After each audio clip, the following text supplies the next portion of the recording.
Coming up today on Locked On Texas Tech, after a 42-10 loss against Utah last week, Arizona State and Kenny Dillingham unchanged in preparation for the Red Raiders. Good or bad idea?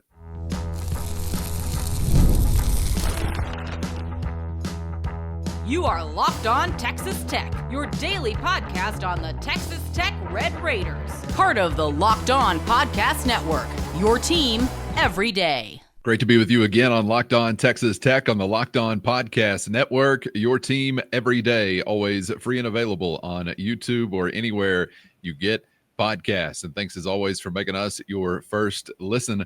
Today's episode brought to you by FanDuel. And right now, new customers can bet only $5. And if your bet hits, you're getting $300 in bonus bets to use across the app. So download the FanDuel app today. With the only Chris Level, I'm Casey Cowan. Chris, great to be back with you. And on today's episode, I want to get to some thoughts from Arizona State head coach Kenny Dillingham, one of the more entertaining characters in the Big 12 Conference these days, one of the more successful head coaches in the Big 12 Conference these days, given the fact that he is the reigning and the defending conference champion. And some of what we'll get to today from Coach Dillingham involves something you mentioned actually in passing yesterday, and that's a little crossover with our offensive coordinator, Mac Leftwich. Saw him competitively last year and sounds like saw him in an interview setting as well prior to that. So we'll get to Coach Dillingham and Coach Leftwich's paths crossing prior in a couple of different ways. I also want to get to what I thought was an interesting perspective from him generally. He's applying it to his program, but generally something that can be applied and cussed and discussed as far as any program all across the country when it comes to where the buck actually stops these days. You know, general managers are a thing, if you needed reminding.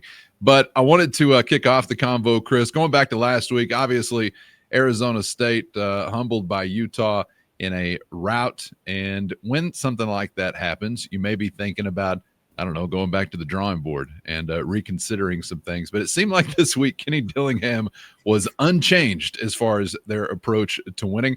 Take a listen to Arizona State head coach Kenny Dillingham. I mean, I believe in who we are.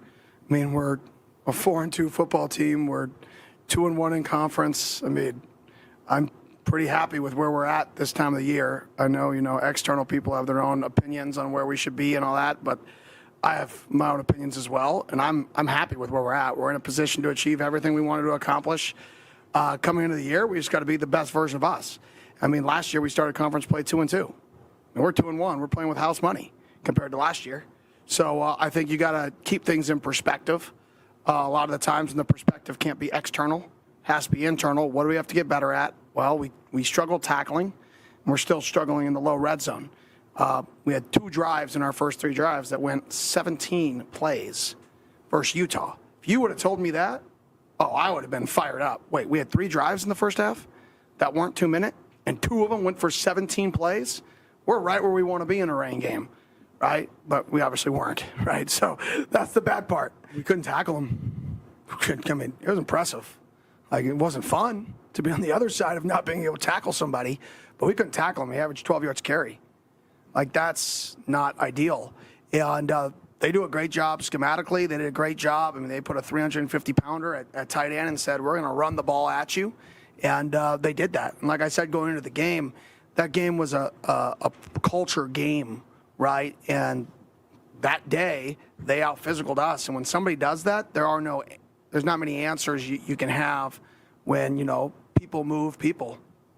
That's something I always say. When people move people and don't tackle people, you run out of things. Like I told the guys, we've been one of the best run defenses in the country for a year and a half.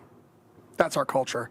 If we're going to let one game dictate our culture, right, like, I don't know what we're doing. Like, we got to stay true to what we have proven to do in the last 17 games, or not the 18th one, but the last 17. In the last 17 games, we've usually won the line of scrimmage. On the majority of the game, we've won the line of scrimmage. We can't let one game versus a team that runs a triple option, that did a phenomenal job in that triple option, affect how we play football. They got us. They beat our butt. Physically, right, all aspects of it, like, you can't let that drag over. We know who we are as a team. So let's go back to that. Let's go play good run defense again like we've done for the 17 prior games. So there are no drastic changes, absolutely not. The wide-ranging, possibly caffeinated Kenny Dillingham. I do enjoy listening to him talk. He's refreshing, transparent.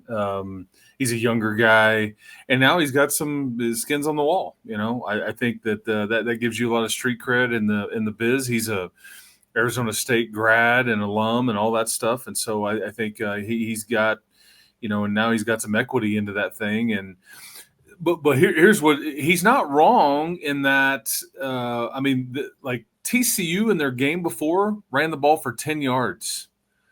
They had allowed two other teams to go just over 100 yards rushing, but they have been really good at stopping the run. And you don't think that they don't know who Cam Dickey's name is? Devin Dampier, it was really QB run game, and Devin Dampier ran for over 100 yards and 3 touchdowns. And you hear, and it was in the rain and bad weather and all that stuff. It's funny, though, because he says we're not changing anything. And he probably means schematically and like personnel and all that stuff, wanting to point to this was an exception. It's an isolated incident. We're going to leave it there. We're not like going to go throw the baby out with the bathwater and all that. However, they have changed how they practice. Kenny Dillingham, after I guess it was one of the first practices of the week, I guess this would have been on a Tuesday, used the word soft with his team. Felt like that he had been soft with them.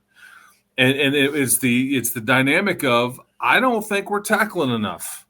They are a bit beat up. And so later on when he talked, it was like, it's the whole risk of, do you get real physical and risk beating your team up even more so than they already are?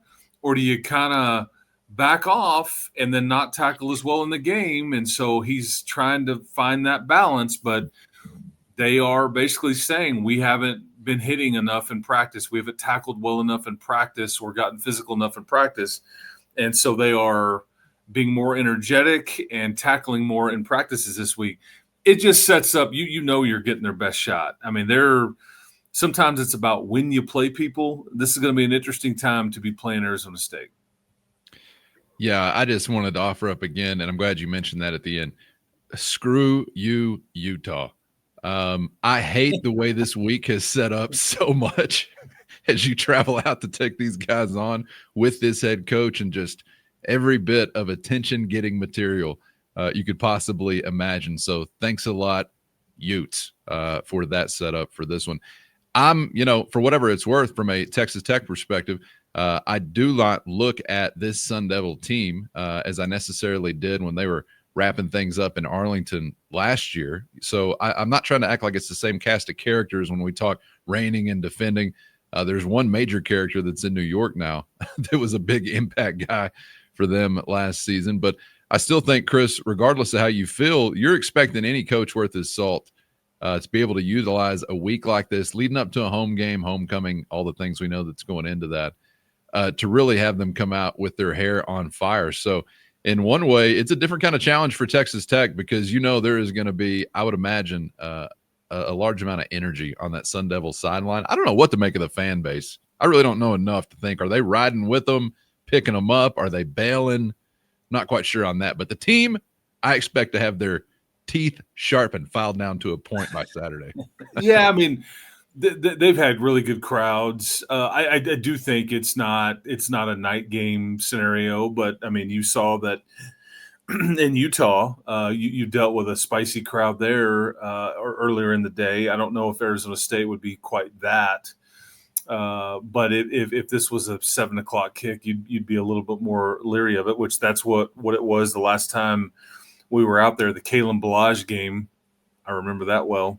Poor Pat Mahomes just is like, it doesn't matter what I do. It's where you just go palms up and be like, what do you want? What more do you want from me?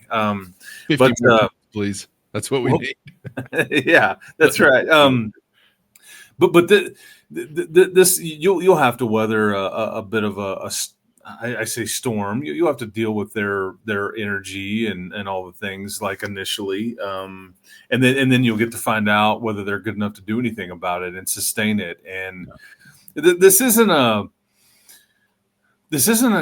or hasn't shown to be a very explosive team. It's a pro style type offense.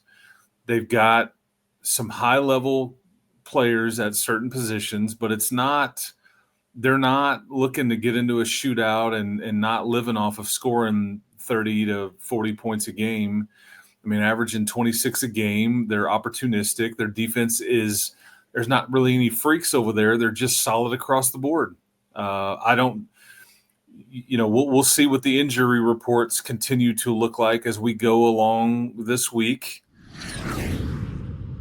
First, today's episode brought to you by SupplyHouse. And when the whistle blows on a new repair, you can get your crew moving forward with SupplyHouse. Order today and see parts on your doorstep tomorrow. Over 280,000 plumbing, HVAC, and electrical items from the most trusted brands in the business. SupplyHouse's real-time inventory and honest lead times keep you from punting any projects, while their industry-leading customer service always has your blind side covered. Needing parts fast for a project? SupplyHouse has next day delivery, and that's a game changer. And their Trademaster perks like priority shipping and dedicated support make any process smoother. Join the free Trademaster program today and score serious perks like priority shipping, lower prices, and a dedicated support line. And visit SupplyHouse.com to sign up for free and use our promo code SHCollege5 for 5% off your first order. That's SHCollege5 at SupplyHouse.com for 5% off your first order. Real people, real service at SupplyHouse.com. Today's episode brought to you by FanDuel. The NFL season is here, and FanDuel is making sure you're ready for kickoff with a can't-miss offer. Right now, new customers can bet only $5, and if your bet hits, you're getting $300 in bonus bets to use all across the app.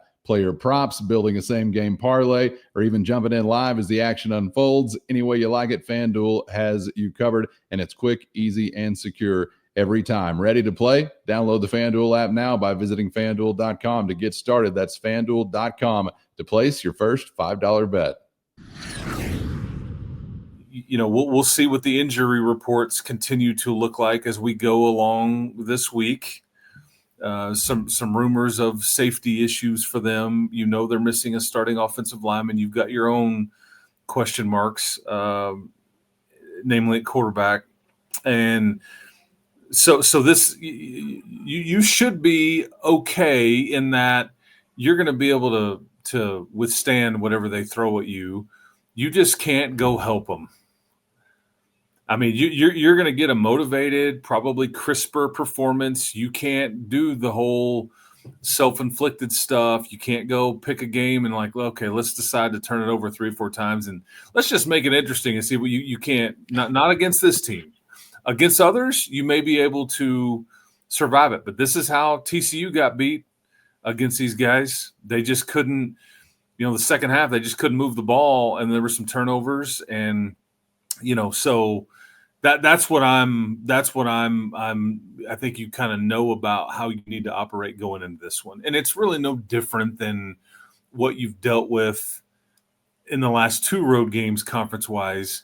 It's just slightly different in that this is a proven commodity. Yes, you beat them, but they hold the title. As you mentioned, they have proven their ability to figure out ways to win, and maybe they are missing some edge without Cam Scatterbu or an identity, and somebody's trying to replace that. They're still searching for that. I don't know, but this has always been the one game that kind of scares you a little bit, or that you've pointed to be like, this is an important one. Yeah, you feel like there was going to be some high competitive stakes, but just in general, as far as last year and everything that's sort of beyond just the standings. That this was going to be a big one. But I also feel like, Chris, when you're just talking about road trips in general, you were thinking about this one along the lines of some of the more challenging ones that you would have to deal with this season. But I tell you what, it did not take very long for me to start feeling fairly comfortable as a Red Raider fan whenever it comes to taking this thing on the road. I mean, we knew that would be a big challenge, or a big part of the challenge early on this season for Tech getting into conference play, was how much time you were spending away from Jones Stadium. But I would think that you're packing quite a bit of momentum actually as you leave your house once again because of what you've done so far. And this is a hell of a draw as you look at it, in that the way the conference schedule sets up, and that 3 of your first 4 conference games are on the road. Yeah. Just kind of a weird deal. Part of that is because this is the one year where you've got the 5 road games in conference and just 4 at home. So it's going to look a bit road heavy anyways. But yeah, 3 of the first 4, it's a bit tricky. And you still got another tricky one going to Manhattan, Kansas coming up as well. This was just what this year was going to be, man. If you wanted to go where you hadn't gone before, you're going to have to figure it out on the road. So far, so good, but there's still more tests to take.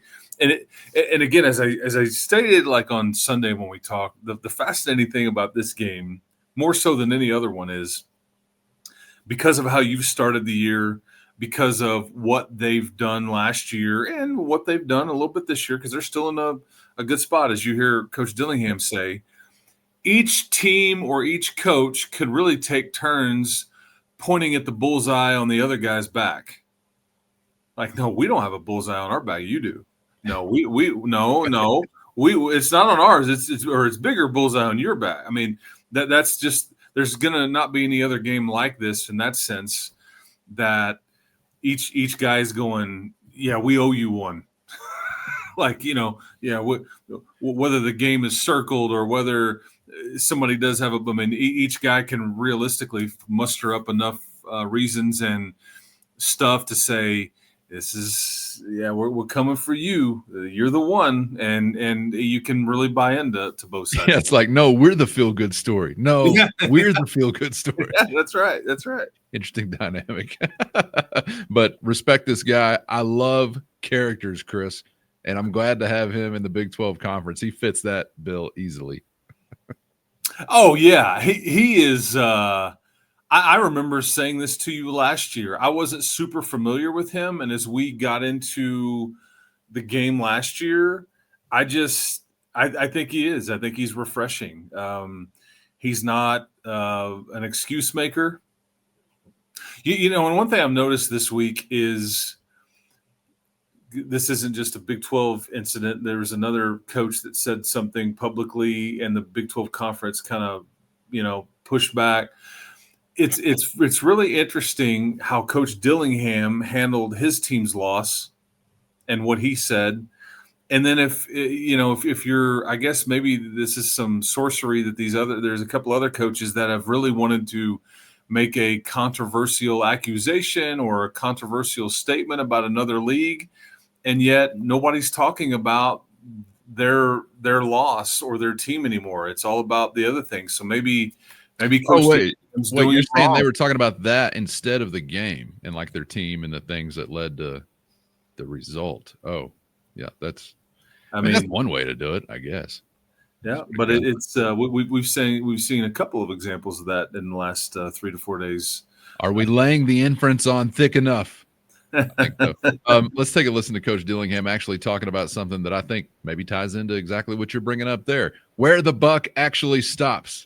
Because in this day and age of college sports and these college football or basketball or whatever programs in some instances really growing as far as the personnel and general managers and personnel offices and teams now, it's a different kind of landscape than what it once was. But I guess you could say in another way, with regard to where the buck stops, Kenny Dillingham remains unchanged. Here he is again. So to me in college football, the word out-coached, every time we lose, we get out-coached. Because we don't have a GM, right? So me personally, every loss that we have, I'm responsible for every single person in this organization. So it doesn't matter if we miss a tackle or if there's a bad scheme or if they get us schematically. It's out-coached. Like, that's how I view it, is the extreme ownership of I have brought in every single person into this organization. So if we miss a tackle or if we don't make a play or if we have a bad scheme or something like that, that all falls on me. So maybe out-coached isn't always the perfect term, but at the end of the day, everything always falls on me. So when we have failures or we don't hit an expectation for a multitude of reasons, it's my fault. That's what I mean by out-coached, is there's nowhere else to, like, who else do I look at? Everybody's here because of me, right? which means everything falls on me, and it should. Like, every bad thing ever said about this program should fall directly on me, not our players, because I brought them here. It's our job to put them in the best position to succeed. And that 100% is on me. So that's what I mean by when I say that. The reason he was asked about this is because he kind of talked after the game versus Utah is like we were out coached, and so I think people were going, "What did you mean by that?" And then you get this answer of the buck stops with me, and like even though like say Texas Tech does have a general manager, I mean that the way that it's structured here is that general manager does report to Joey McGuire. I mean there are a few examples out there in college football where like Andrew Luck is the general manager at Stanford, and he is in charge of hiring the head coach. The head coach is going to report to him and all that stuff. But Dillingham is basically talking about like an NFL structure. You know, like, I mean, we don't have a front office. Like I am that. I'm the coach. I mean, I'm responsible for everything going on here. And so if you don't like it or we screwed it up, I mean, really, in some way I had a lot to deal with it, or we're not calling good enough plays, we're running the wrong schemes, I'm not recruiting good enough, or I've got the wrong people in certain spots, whatever. But again, refreshing, not accusations of, hey, man, this isn't like that league we used to be in where we used to run through it, which you really didn't. I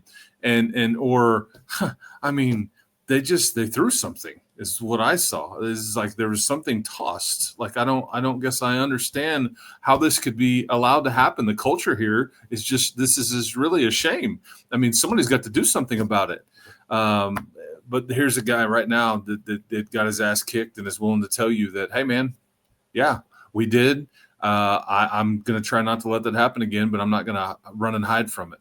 I think it's interesting too how it's kind of a reminder that each head coaching job can be so different across the country in that you could be presiding over everything. You could be sort of required to delegate or give up some control to a personnel office or actually looking up to a general manager. I mean, I know that from campus to campus, it's always a different situation, but truly depending upon what kind of guy you're looking for, it's almost like, you know, we've talked about before, the CEO style head coach or the more like in the trenches style head, you know. And maybe it's more applicable now than it really ever was before, but it's all at his feet. He said everything negative said about the program should come down on him. Fair enough. I'm sure and like that's why Joey is such a good fit. First, today's episode brought to you by Mazda. Mazda crafts cars for those who do more than simply move. Mazda delivers confidence with every ride with more IIHS Top Safety Pick awards than anyone else. And with a Mazda, you can make everyday drives feel like anything but, with smooth handling and intuitive controls. Plus, with all-wheel drive standard in every crossover SUV, you can drive with confidence through almost any season. Like the Red Raiders, Mazda sweats every detail because when you make every move count, impossible becomes irrelevant. Mazda, move and be moved. That's why Joey is such a good fit in the way that the sport is working right now. Because like as you look at the coaching carousel that's out there, it needs to be pointed out when you're an AD or whoever's in charge of putting together who you're going to hire, and you start looking at coordinators or group of 5 coaches or whatever, you have to ask yourself, do they have experience in the job we're about to hire them for? Because it's much different at different levels of this thing. We can't just hire a play caller or a coordinator and then hope that they can figure out all of the other stuff. Mm-hmm. Who's negotiating these deals? Who's deciding how to handle the portal? Are we just going to do high school recruiting? How am I going to go help raise money for all of the needs that we have now and this bill that we have to pay every year? And every school is a bit different, but it's when you look at all these big time jobs, that's what you're seeing some coordinators, you're seeing some group of 5 head coaches and mentioned, but they are not doing the same job now that they will be asked to do. It's not like it used to be in that sense. And I think that is Joey and them have always been ahead of the game a little bit in that, and the way that their front office, quote unquote, is structured. That's a great point, and it really doesn't even have to always be from like a level to level. I mean, it's within conference from department to department. we've seen it play out in Stillwater, maybe somebody trying to stiff arm it for a little while, and now they're, I don't know, after Bass or wherever, somewhere on a lake. But it's just case by case like it's never been. Thankfully, in Lubbock, ahead of the game, at the tip of the spear, leading edge, innovator, whatever you want to say, all those who have combined to make up that kind of effort, obviously producing great results so far this season.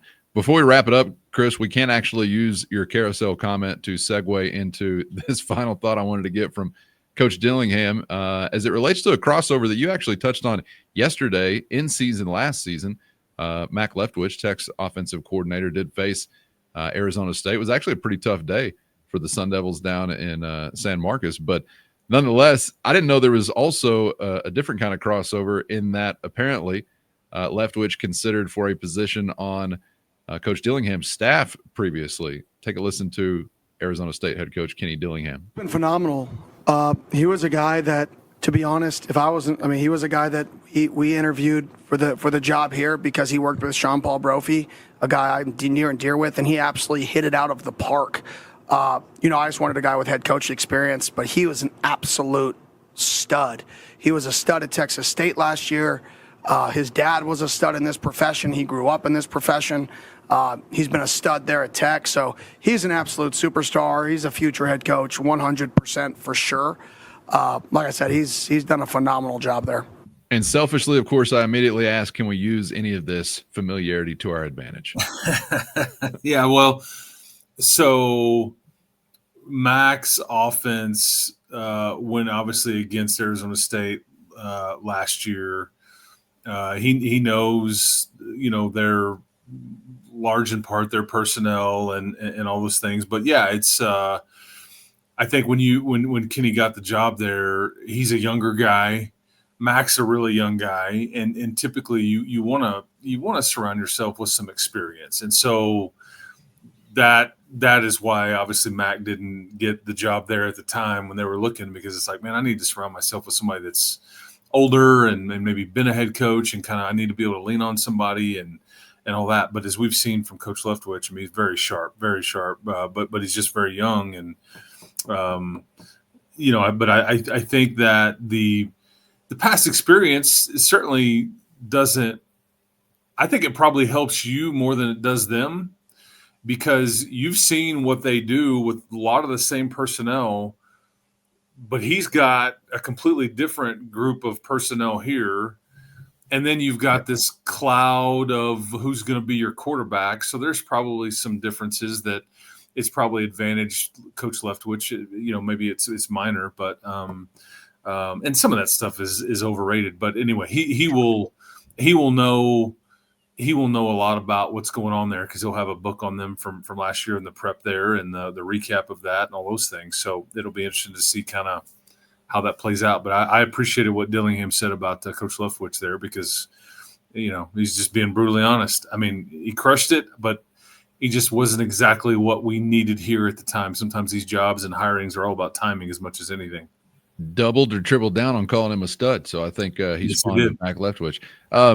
I'll say with another week now turned in, we kind of had this conversation last week about sort of how quiet it's been among the natives around your offensive coordinator. Obviously, there's been some really good results turned in, so that helps, but that's rarely a quiet conversation when it comes to perspectives on the offensive coordinator in Lubbock. Chris, another week turned in since we last kind of talked about that, and I just really feel like as you continue to roll through the year, it may be understated that not only you're getting this success, but he's doing it in situations where you're juggling some QBs and you're doing it in game and going from this to this, and then boom, here's a new offensive wrinkle. We saw Will Hammond's mobility really on display and making it work against Kansas. So I've been happy with Mac Leftwich in so many different ways, but that's probably one angle somehow, as prevalent as quarterback conversation is, somehow that maybe we hadn't talked about enough, in addition to other things. And I know he's got an improved O-line.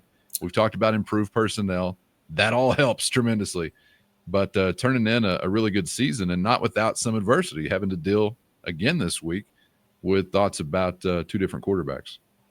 Yeah, I think you said it. When you've got a good group up front, it makes everything easier. I mean, it just does. I mean, like they are as much about picking your poison as anything. Like, okay, you want to do this? All right. You want to do that?